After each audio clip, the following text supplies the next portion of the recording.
자, 안녕하세요 어글리팜 친구들. 저는 어글리팜의 대표 강사 테니프 오즈입니다. 오늘 처음으로 비대면 수업을 진행을 하게 되었는데 나쁘지 않은 것 같죠? 네, 여러분들은 집에서 강의를 듣고 저는 그냥 혼자 나와서 찍고, 혼자는 아니지만 여기 선생님들도 같이 있어요. 네, 이렇게 인사 한 번씩. 자, 일단 의견 물어볼 거예요. 여러분들한테 하는 강의예요 지금. 예전에 힙합 경로당 찍을 때 앞에 사람이 있으니까 훨씬 좋더라고요 진짜. 그래서 여러분들도 이게 저한테 수업 듣는다 생각하시고 그렇게 해주십시오. 알겠습니까? 네. 자, 오늘 수업 주제는 오마주예요. 오마주. 제가 되게 강조하는 개념이죠. 오마주가 사실 이게 영어일까요? 어디일까요?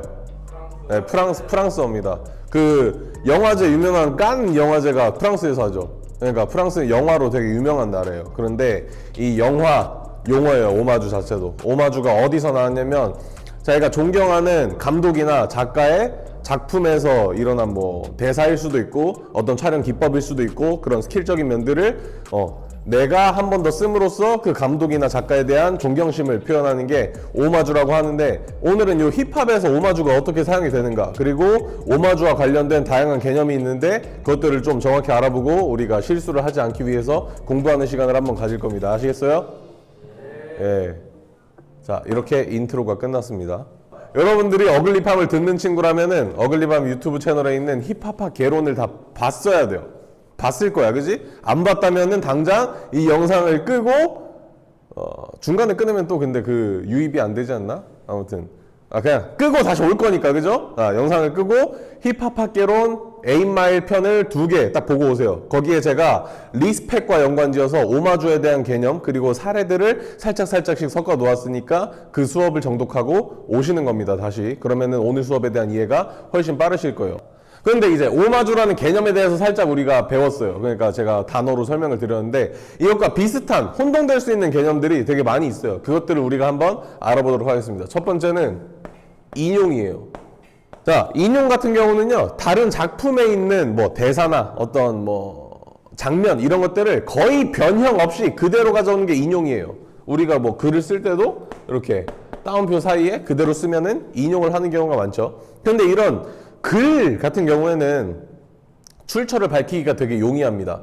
뒤에 참고 문헌에서 쓸 수도 있고 아니면 같은 페이지 안에 미주 아니면 각주 이런 데에서 출처를 밝힐 수가 있어요. 근데 가사에서 그런 거 출처를 밝히기가 힘들잖아, 가사에서. 그래가지고 우리는 어떤 방식으로 하느냐, 예를 들어서 제가 좋아하는 라인이 하나 있어요. 변화의 핵 어게인 이라는 가사가 있는데 이게 원작은 버벌진트의 119 에피파니의 거의 마지막 가사로 나옵니다. 그런데 이 가사를 릴보이라는 래퍼가 쇼미더머니에서 쓰면서 엄청 유명해졌어요. 되게 파급력 있게 썼고 그로 인해서 119 에피파니가 조금 더 주목을 받은 적도 있었고, 그 다음에 스윙스도 한번 이 라인을 썼다고는 하는데 어디서 썼는지 저는 잘 모르겠어요. 그런데 어쨌든 릴보이와 버벌진트의 그런 연관성, 릴보이는 왜 이 가사를 썼을까? 버벌진트에 대한 존경심 때문에 쓴 거예요. 그래서 여기서 인용과 오마주의 관련성이 드러나는데, 인용은 여러분들 집합을 안 배웠겠지만 이렇게 큰 집합을 가지고 있고 요 안에 오마주라는 게 이렇게 들어갑니다. 오마주는 인용의 한 방법이에요. 인용이 아닐 수도 있지만 인용의 한 방법으로 오마주가 많이 쓰이는 건 사실입니다. 자, 그래서 변화의 핵 어게인이라는 가사를 릴보이가 썼을 때 버벌진트 언급을 했을까요? 안 했을까요? 버벌진트 언급은 안 했어. 그런데 이미 버벌진트의 누명이라는 앨범은 한국 힙합에서 교과서 역할을 담당할 수 있을 정도로 되게 유명하고 헤비 리스너뿐만 아니라 그냥 힙합 팬들이라면 거의 다 아는 라인들이었어요. 그래가지고 요거를 가사를 딱 들었을 때 와, 릴보이가 버벌진트를 존경하는구나, 릴보이도 나와 같은 저 앨범을 듣고 명반이라고 생각을 했구나, 이런 생각을 같이 가질 수가 있는 거예요. 그래서 버벌진트의 위상도 같이 올라가는 거고. 자, 그 다음에 그런데 버벌진트를 안 썼다고 해서 버벌진트를 이게 출처를 안 밝힌 건 아니지. 왜냐하면 다 알고 있기 때문에 문제가 안 된 경우예요. 그런데 우리가 만약에 조금 덜 유명했어 버벌진트가. 그럼 어떻게 가사를 쓰면 될까? 실제로 이런 가사들 많이 쓰죠. 버버진트처럼 변화해 핵 again 이렇게 하면은 이게 가사에서 출처를 밝히는 방식이에요. 저스티스도 그런 가사를 썼던 적이 있는 것 같은데 난 힘을 원해 like 화나킴 이런 가사를 썼던 적이 있어요. 그러니까 화나의 파워라는 곡에서 힘을 원해라는 가사가 되게 많이 나온 걸로 알고 있는데 저스티스가 화나가 안 유명하다는 건 아니고 조금 더 출처를 밝히기 위해서 그러니까 이 힙합 가사는 미주나 각주를 달 수가 없잖아. 미주나 각주를 달 수가 없고 참고문헌도 없기 때문에 가사에서 그냥 힘을 원해 like 화나킴 이렇게 원작자의 출처를 밝혀주는 겁니다. 이것도 오마주의 일종이라고 볼 수가 있죠. 그런데 저는 또 어떻게 출처를 밝히는 게 좋다고 생각이 드냐면 제가 예전에 2016년이었나? 비터 바이브 믹스테이프를 냈을 때 2번 트랙에 마필이라는 트랙이 있어요. 그런데 그거를 제가 어떻게 만들게 됐냐면 범규 형이라고 현재는 이제 회사 다니는 형이 있는데 그 형이 저한테 영감을 준 거예요. 뭐 이런 가사 아니면 이런 주제로 쓰는 건 어때? 뭐 이렇게 그냥 툭 던졌는데 진짜 별거 아닐 수도 있는데 제가 거기에 너무 많은 영감을 많이 받아가지고 거기에서 이제 사운드 클라우드 들어가서 보면은 스페셜 땡스 투에 범규 형 적혀 있어요. 그러니까 그런 방식으로 저는 크레딧을 좀 다양화시키기도 하는데 만약에 제가 이 변화의 해커게인이라는 라인을 제 앨범에 썼다면은 뭐 그 트랙의 작사 아니면 스페셜 땡스 아니면 샤라웃 같은 칸에다가 버벌진트를 할애해서 쓸 수도 있겠죠. 그러니까 그렇게 다양하게 우리가 존경을 표할 수 있고 오마주를 인용한 출처를 밝힐 수 있다. 뭐 이런 뜻입니다. 힙합 학개론을 보고 봐야 되는 게 힙합의 중요한 성질 중에 하나가 중요하다고 하기도 좀 뭐하죠. 가장 중요한 거의 전부라고 해도 과언이 아닌 그 성질 중 하나가 이 리스펙이라는 성질이에요. 이 리스펙은 크게 래퍼들이 두 가지로 표현을 할 수가 있는데 하나는 샤라웃, 샤라웃이 될 수가 있겠고 저도 이제 청주힙합 연구소 사이퍼에서 김동영 이름을 한번 언급하기도 했었죠. 그 다음에 이번에 문화충동에서 나오는 로컬송에서 민기성경 이름을 언급하기도 했었죠. 그런 게 또 샤라웃입니다. 힙합의 성질을 가장 잘 이해하고 있다 내가. 그리고 또 이제 어글리팜 친구인 윤성이 같은 경우는 가사에 24즈를 많이 쓰죠. 예. 안 쓰는 친구들도 있습니다. 어쨌든 이 샤라웃과 나머지 하나가 오마주예요. 오늘 배울 오마주. 그래서 요거 두 개를 잘 알고 쭉 물론 이것만 있는 건 아니지만 비일비재하게 사용하는 게 요거 두 개다. 그래서 요거 두 개를 알고 가야 오늘 그 수업의 핵심을 꿰뚫을 수 있는 거예요. 아시겠습니까? 자, 그래서 인용을 계속해서 배울 건데 인용의 효과에 대해서 알아보자. 인용의 효과. 인용은 다른 아티스트가 썼던 걸 그대로 가져오는 거야. 그대로 가져오면 베낀 거 아니야? 이렇게 할 수 있는데 뭐 한 마디, 두 마디 정도 그대로 가져오는 것은 그 아티스트가 내 생각을 너무 잘 말해줬기 때문에 누가 그랬던 적이 있죠. 책을 읽는 이유는 내가 생각한 것들을 글로 잘 표현해놨기 때문이라고. 그래서 그런 것처럼 이미 대단한 아티스트가 그 라인을 써놨기 때문에 저는 그 라인을 빌림으로써 그 아티스트에 대한 존경과 함께 저의 표현, 생각들을 가장 강하게 나타낼 수 있는 방법이기도 합니다. 그래서 뭐 예를 들어 제가 최근엔 아닌데 예전에는 잠을 정말 많이 잤어요. 그래서 막 11시에 어디 가야 되는데 막 12시, 1시까지 자다가 못 갔어. 그럼 그 시간 동안 전 죽어 있는 거거든요. 그래서 난 잠 때문에 막 삶을 많이 잃어버리는 것 같아. 이런 가사를 쓰고 싶은데 나스라는 래퍼가 잠은 죽음의 사촌이라는 라인을 썼죠. 그럼 제가 뭐 나스처럼 잠은 죽음의 사촌 뭐 이런 거를 요새 깨달은 것 같아 막 이렇게 가사를 쓰면은 와 테니포즈 저 사람은 나스 그 앨범 들었구나. 저 앨범 들었고 나스 좋아하고 뭔가 나스의 정신을 이어받은 것 같고 저 표현에 대해서 깊이 공감을 했구나. 나랑 비슷하네. 이런 거에서 크게 영감을 얻을 수가 있다는 거죠. 이해가 되셨나요? 네, 그러니까 내가 이렇게 쓰는 것보다 나스의 표현을 빌려오는 게 더 효과적일 때도 있다. 이런 말을 하고 싶었고 그리고 이게 인용하는 게 거의 보면은 오마주랑 비슷하다고 생각하시면 돼요. 왜냐하면 싫어하는 아티스트의 가사를 인용하진 않잖아. 비꼬는 게 아닌 이상. 싫어하는 아티스트의 가사를 인용하는 건 아니고 그 플로우를 인용하는 것은 제가 2번 차용해서 한번 들려드리도록 하겠습니다. 첫 번째는 인용에 대해서 배웠죠. 두 번째는 차용입니다. 차용증 하나 써? 이런 거 들어보셨죠? 돈 빌릴 때 그 차용이랑 똑같은 거예요. 차용이라는 것 자체가 빌린다라는 뜻을 가지고 있기 때문에 남의 아이디어를 차용한다. 뭐 아이디어를 차용해서 뭐 작품을 만들어냈다. 이런 거 많이 보셨죠? 그래서 차용에 대해서 한번 배워보도록 하겠습니다.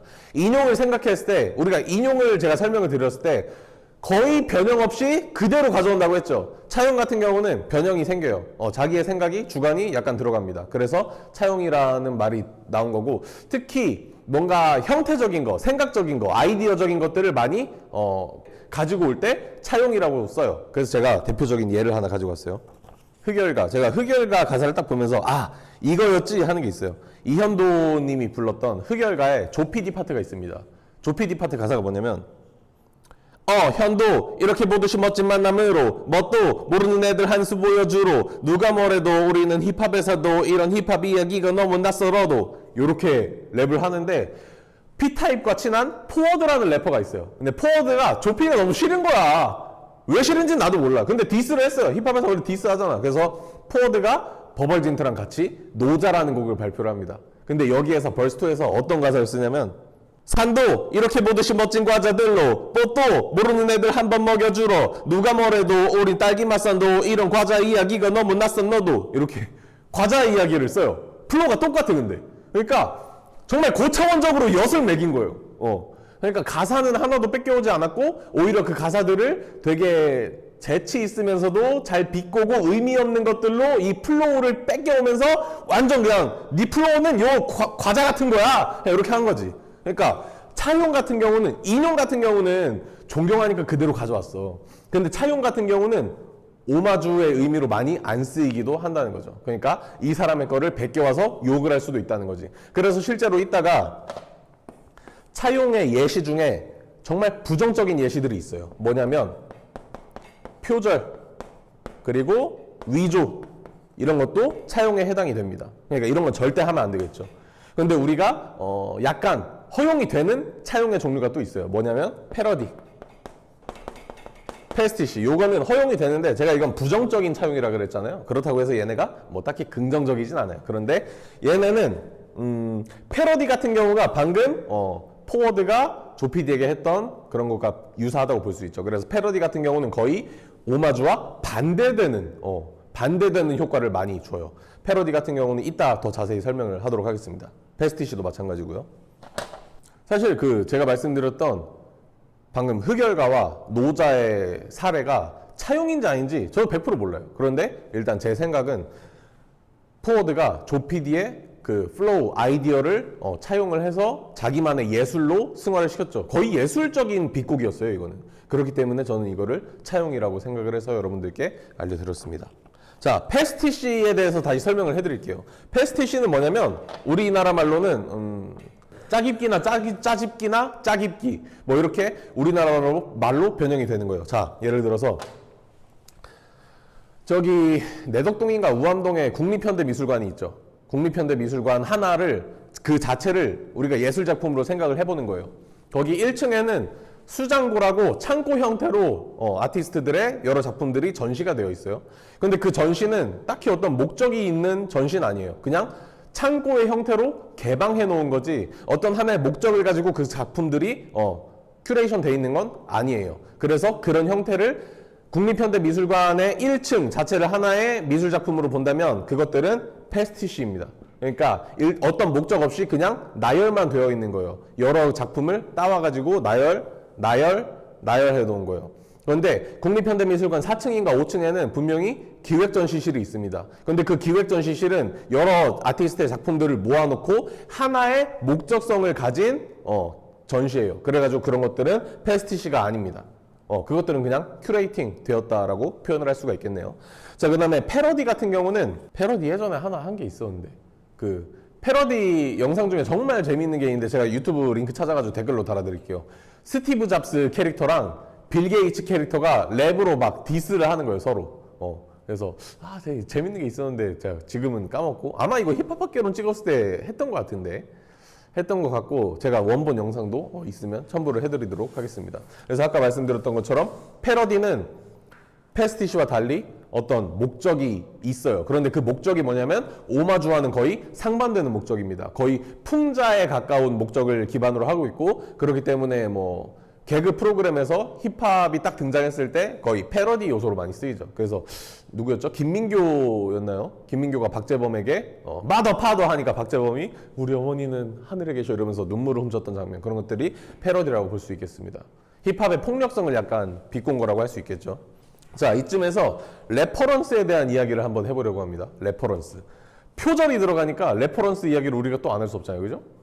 동영 선생님은 레퍼런스와 표절의 차이가 뭐라고 생각하세요? 레퍼런스는 뉘앙스, 표절은 그냥 그대로 갖다 써요. 이제 김동영 선생님께서 잘 안 들리셨을까봐 제가 다시 이야기를 해주면 레퍼런스는 좀 뉘앙스가 비슷한 것, 그리고 표절은 그냥 그대로 갖다 쓴 것이라고 말씀을 하셨어요. 근데 저는 또 다르게 생각합니다. 저는 뭐 노래로 치면은 그 노래를 부른 가수 아니면 그 노래를 작곡한 작곡가가 지금까지 어떻게 살아왔는가, 지금까지 어떻게 살아왔는가, 그거에 대해서 레퍼런스와 표절이 갈린다 생각해요. 예를 들어서 유재석이 이번에 놀면 뭐하니 한 벌써 2년 됐죠. 그것도 거의 놀면 뭐하니에서 유산슬로 활동을 할 당시에 표절 시비에 말렸다고 생각을 해보세요. 그러면 사람들이 여론이 레퍼런스가 많을까요? 표절이 많을까요? 레퍼런스가 많을 거야. 그런데 약간 행실이 안 좋았던, 좀 저 디스는 아니지만 그냥 행실이 대중들에게 안 좋은 스윙스를 예로 한번 들어봅시다. 스윙스가 표절 시비에 걸렸어요. 그럼 사람들은 표절이라고 생각할까요? 레퍼런스라고 생각할까요? 표절이라고 생각할 확률이 높습니다. 전 스윙스 좋아해요. 제가 가장 좋아하는 아티스트 스윙스 오앤 저스티스. 아무튼 그러니까 저는 이렇게 생각을 해요. 그래서 사실 많은 음악 관계자들이 레퍼런스와 표절 사이에는 여론의 힘이 가장 강하게 작용하고 일정한 기준이 없다고 많이 말을 합니다. 그래서 우리가 평소 행실을 바르게 해야 돼요. 자, 그리고 이 창작자들의 경우는 대부분 창작자는 거의 헤비 리스너예요. 동영 선생님 음악 많이 듣죠. 그리고 음악 많이 만들고, 저도 이제 음악을 많이 만들고 그 전에 많이 듣습니다. 신보, 국힙 나오는 거는 그냥 외국 힙합은 제가 좋아하는 아티스트들만 듣고 있는데 신보, 국힙 나오는 거는 진짜 거의 다 들어요. 심지어는 여러분들이 만들어서 사운드 클라우드에 음악 올리는 것도 전 다 들어요. 그러니까 그만큼 헤비 리스너고, 그렇게 많이 듣다 보면은 분명히 그런 정말 생각 없이 들은 거라도 여기에 경험으로 쌓입니다. 경험으로 누적이 되기 때문에 그런 것들이 정말 나도 모르게 깜짝깜짝 튀어나올 때가 있어요. 이게 진짜 핑계가 아니고 진짜 그럴 때가 있어요. 그죠? 근데 그런 것들이 이제 표절 시비로 휘말릴 때 정말 좀, 저도 안타깝고, 물론 그러면 안 되지만, 많은 검증을 거쳐야겠지만, 정말 힘든 일이라는 거 알아주셨으면 좋겠고, 그렇기 때문에 우리는 평소 행실을 어떻게 해야 된다? 평소 행실을 바르게 해야 된다. 마약하지 말고. 폭력, 학교 폭력 하지 말고. 그리고 실제로, 실용음악 대학원에서 그런 것들을 과제로 낸다고 하던데? 예를 들어서, 하나의 트랙을 만들어야 돼. 이거 인혁 씨가 해준 말이에요. 하나의 트랙을 만들어야 돼. 그런데 이 트랙이 보통 트랙을 한 5개 쓴다고 쳐요. 그러면 이 코드는 어떤 곡에서 레퍼런스 따와가지고 재창조했다. 그 다음에 어떤 이 악기는 어떤 곡에서 따와가지고 재창조했다. 아니 이 리듬은 어떤 곡에서 따와가지고 재창조했다. 이런 것들을 과제로 실제로 낸다고 하더라고요. 그래서 하나의 곡에 여러 개의 이런 레퍼런스가 들어있는 게 우리의 실력을 높이기 위해서도 참 좋은데, 다시 한번 어떻게 해야 된다? 평소 행실을 바르게 하면 아무 문제가 없습니다. 그리고 실제로 차용이든 인용이든 원작자가 고소하면은 패소할 확률이 높습니다. 예. 그걸 아무리 존경의 의미라고 사용했다고 쳐도 패소할 확률이 높아요. 이거는 어쩔 수 없는 거고. 자, 인용과 차용, 그리고 표절과 레퍼런스에 대해서도 우리가 배웠습니다.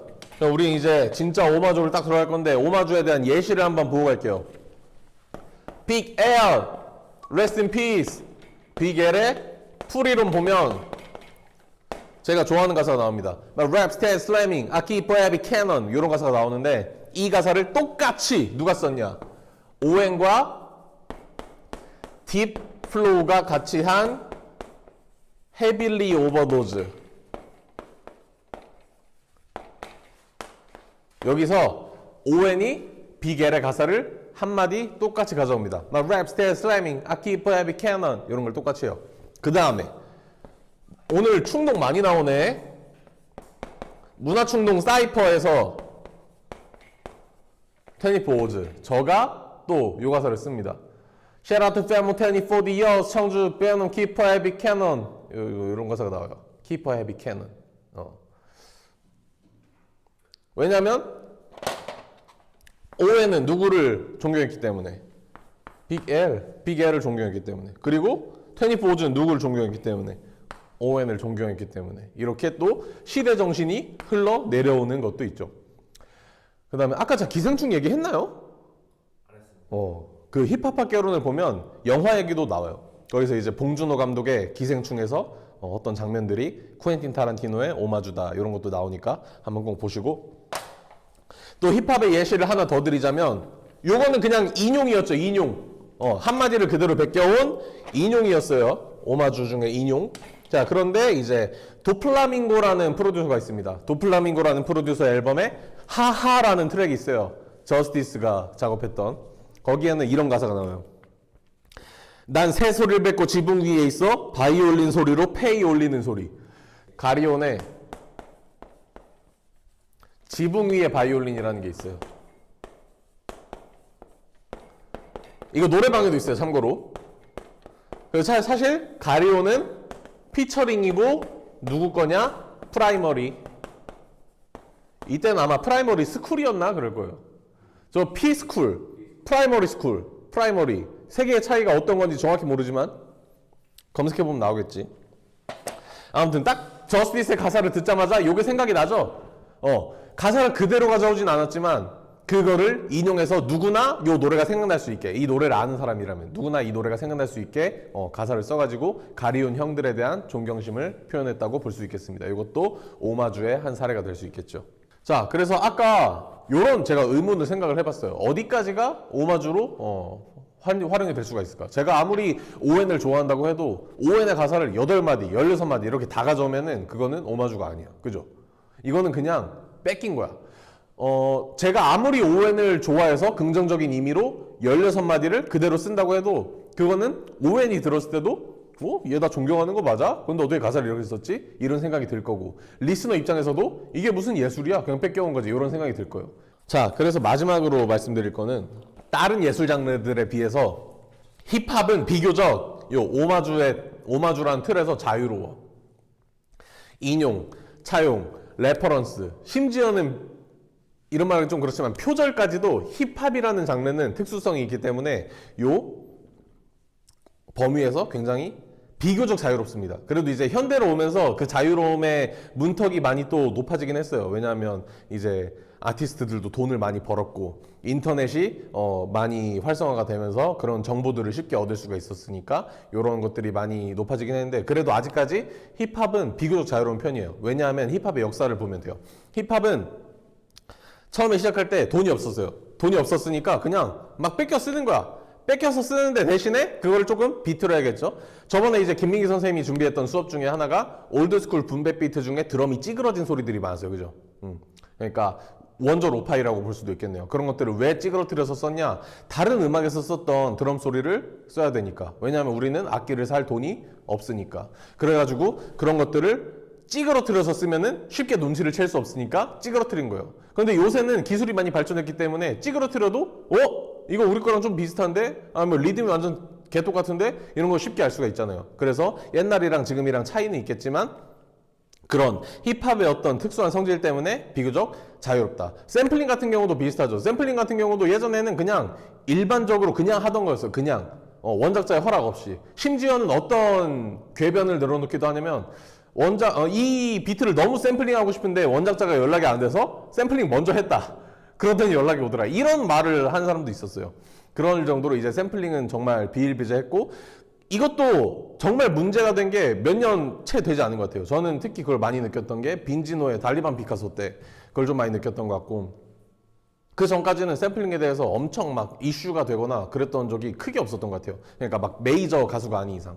그리고 힙합 가수 같은 경우는 데모 테이프를 인스트루멘탈, 그러니까 우리가 프로듀서가 있어, 돈이 없는데. 그래서 기존에 나와 있던 인스트루멘탈을 그대로 사용해가지고 자신의 데모 테이프나 믹스테이프를 만들기도 합니다. 실제로 2000년대 후반, 그러니까 뭐 2008년, 2009년 그때까지만 해도 사이먼 도미닉의 I wanna rhymes인가? I wanna rhyme. 뭐 이런 비슷했던 이름. 그리고 이센스의 뉴 블러드 래퍼. 이런 것들이 기존에 있는 인스트루멘탈로 이루어진 트랙들이지만 그거를 실제로 돈 주고 팔았어요. 명백한 위법이지만 힙합의 성격상 그런 것들이 어느 정도는 허용됐습니다. 그러니까 물론 나중엔 금지가 됐었어요. 그런데 힙합의 특성상 그런 것들을 눈 감아주는 일이 흔하고 유튜브에서도 프리비트가 많이 나오는 이유가 좀 그런 게 아닌가 저는 생각을 해요. 힙합은 좀 나누고 어려운 시기에 함께 공유하고 그런 성질들이 있었기 때문에. 뭔 말인지 아시겠죠? 그래서 믹스테이프 문화도 거의 이런 것들이랑 비슷하다고 할 수 있지. 내가 좋아하는 아티스트의 비트를 사용해서 데모 테이프를 만든 게 믹스테이프이고. 뭔 말인지 알겠어요? 네. 물론 일단 돈이 없다. 돈이 없다는 게 하나의 그런 출발점이었고. 자, 오늘의 수업은 여기까지입니다. 어떠셨나요? 선생님들의 감상평을 한 마디씩 들어볼게요. 자, 동현쌤 어떠셨나요? 일단 표절에 대한 정리 방금 찾아봤습니다. 다시. 네. 네. 옛날 거였어요. 제가 알고 있는 게. 세 마디요? 옛날 거였어요. 네. 요즘에는 없어졌대요. 그 세 마디 룰이 없어졌다고 합니다. 네. 없어지고 음악의 3요소를 따져서 그러니까 기준이 더 모호해진 거죠. 그죠? 기준이 더 모호해졌다. 그러니까 제 기준이 맞다니까요. 그 아티스트의 삶이 어땠는가. 그게 판단의 속도가 된다니까. 왜냐하면 레퍼런스와 표절을 가르는 것 중에 가장 중요한 게 여론인 것 같아요. 저는 사실.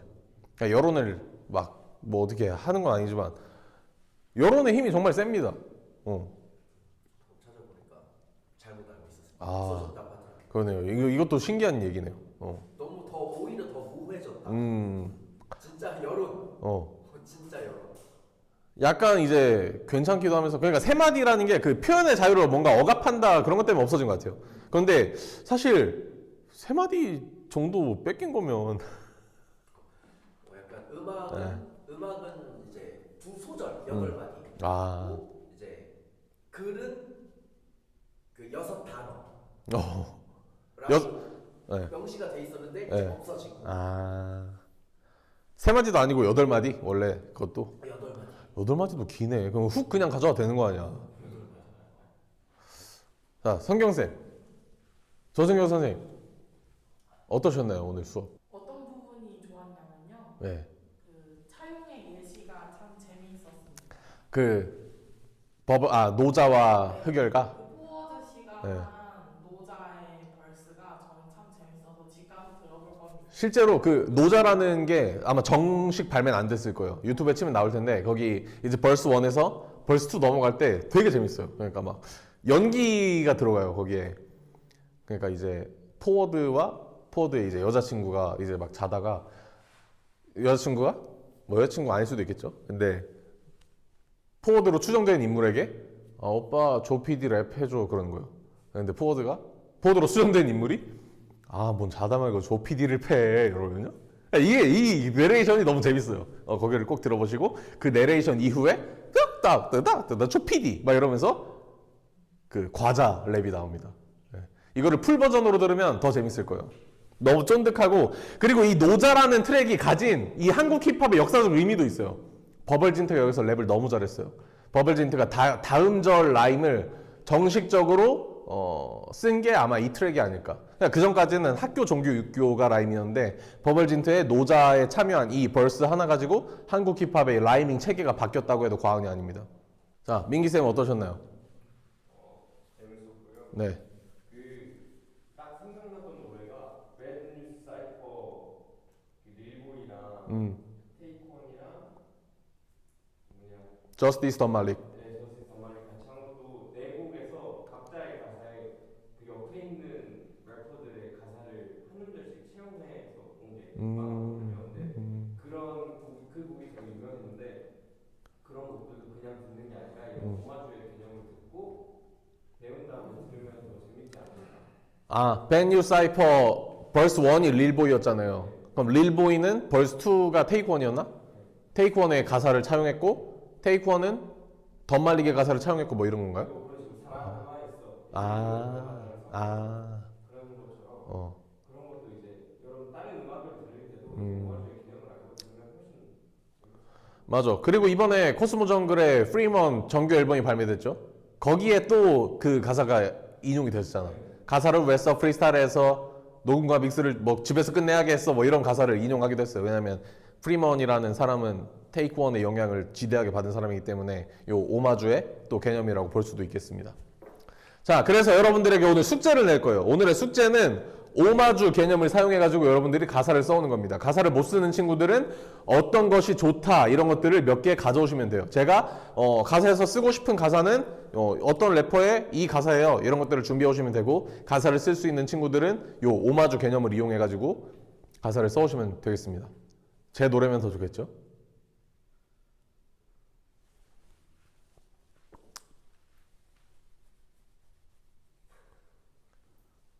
여기까지 하겠습니다.